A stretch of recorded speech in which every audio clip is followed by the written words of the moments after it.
Hello world, welcome back. So in this quick video, I'm gonna show you how you can easily check your Facebook logging devices.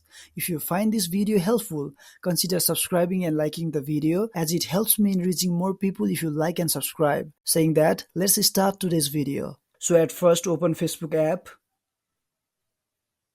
Go to the menu section on the bottom right corner of your screen. Scroll and just tap on the setting and privacy. After that, tap on settings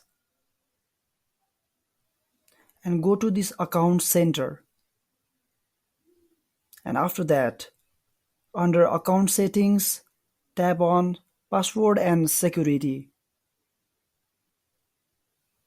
And in this page, under security checks, tap on where you are logged in and you will see your accounts here.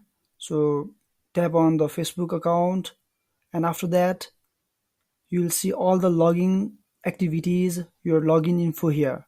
And you can also remove the devices if you don't like to keep it by simply clicking on the select devices to log out option. So my friend, that's it. Subscribe if you find this video helpful.